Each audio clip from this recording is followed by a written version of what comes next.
Good morning, children. Hope all of you saw the previous video in which I explained about the movements of the earth. In the movements of the earth, as I told you, there are two movements. And in the previous video, I explained about the first movement, which is rotation. I told you that it is the movement of the earth on its own axis. It moves in west to east direction and it takes 24 hours to complete one rotation. And I told you it is this rotation only causes the day and night formation. Okay, so that was the previous video, the first movement of the earth. In today's class, we will see in detail about the second movement of the earth, which is revolution. Okay, children, I told you rotation is the movement of the earth on its own axis. And I told you the sun is fixed. This is moving on its own axis. That is rotation. Then what is this other movement revolution means? See here, children. Say this is our big sun. This is the earth. Along with the rotation, the earth is moving around the sun. Okay, like this, the earth is moving around the sun. This movement of the earth around the sun in a fixed orbit. The orbit is fixed. It will not move as it likes. Okay, it is in a fixed orbit. It is called revolution. See here, if you see this diagram, you will understand. Say, think that this is the sun. And say, this is our earth. When it is compared with the size of the sun, the earth is very small. So, this earth, along with rotation, see, along with the rotation, this will move in a fixed orbit. Okay, and this orbit moving of the earth around the sun in a fixed orbit is called revolution. What is the shape of this orbit? It is elliptical. The shape of the orbit is elliptical.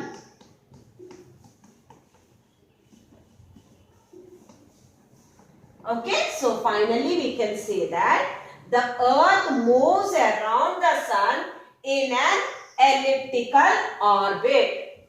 Okay, so the movement of the sun, movement of the earth, sun is fixed, children. Sorry, the movement of the earth around the sun in a fixed and elliptical orbit is called revolution. So all of you understood what this revolution is? Now what is the result of this revolution? How much time the earth takes to complete one revolution? This one we will see in today's class.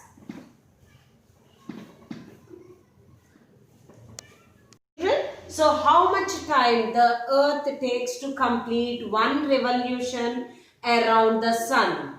It takes 365 days, 365 1/4 days.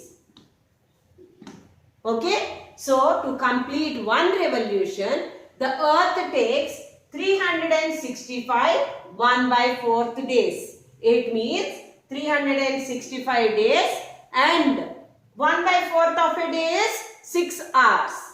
Okay, so 365 days, 6 hours it takes. So how confusing it is to remember all this? So for our ease of remembering, the days of 1 year, this is 1 year. Okay, we have made it 1 year. So the days of one revolution, they made it a round figure 365 days. Then what happened to 1/4 day? Means 6 hours. So what arrangement they made? 4 years. They will calculate as 365 days for a year. After the 4th year, they will add these 1/4, 1/4, 1/4 and 1/4. Okay, 4 times. If it is added,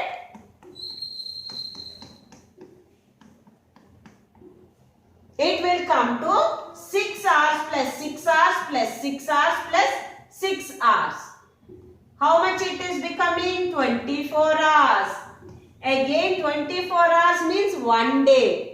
So after 4 years, again the next year they will make 366 days per year. Okay, after adding 1/4, 1/4, 1/4 like this, they will make it 366 days. So once in 4 years means the 4th year. Once in 4 years, the year will have 366 days. Where this extra 1 day came means the 6 hours means 1/4 day for 4 years.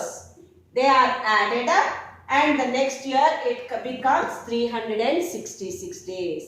In that year, February has 29 days. All other years, February will have 28 days only. Okay, so how will we know this which year, this year which has 366 days is called a leap year. It is called a leap year. How will we know which year is a leap year? Very simple. Just we should take the year, divide by 4. If it is completely divisible without a remainder, it is a leap year. If there is a remainder, it is a normal year. Okay children, is it clear? So 365 days per year is normal. But the 4th year, after 4 years, the 4th year we will have 366 days. And that year is called a leap year. Now I will tell you one simple example. Let us take 2020. Is it a leap year or a normal year? You have to divide by 4. Okay. See. 4 5 is 20. Again 4 5 is 20. No remainder is there. Means this is going to be a leap year. Okay children. This is going to be a leap year. That is why if you check your calendar, you will have February 29 days. If there is a remainder, it is not a leap year. Okay. So this is how we can find out which year is a leap year and which is not a leap year.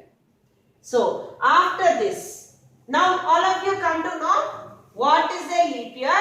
How can we find out which year is a leap year and which is not a leap year? Now we will see what is the result of this revolution. Revolution causes seasons.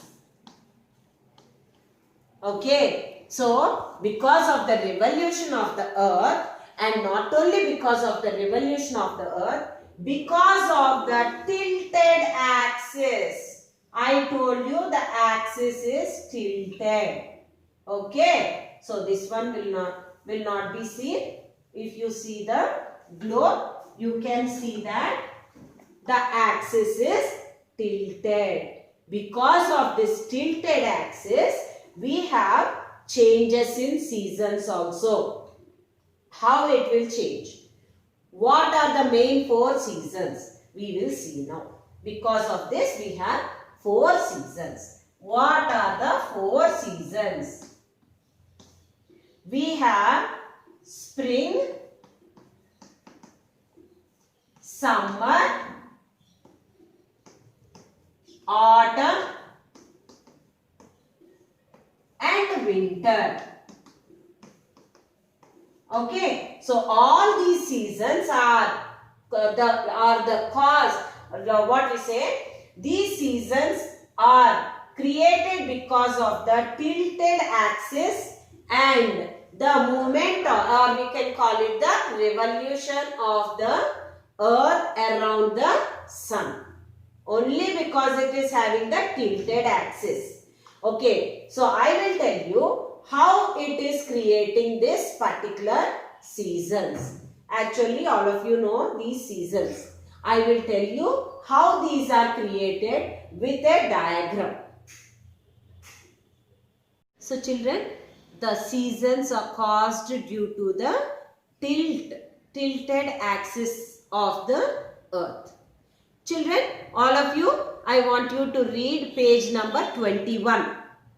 And then in our next video, we will discuss about the seasons. What is the reason how the tilted axis is creating different seasons? Okay children, thank you.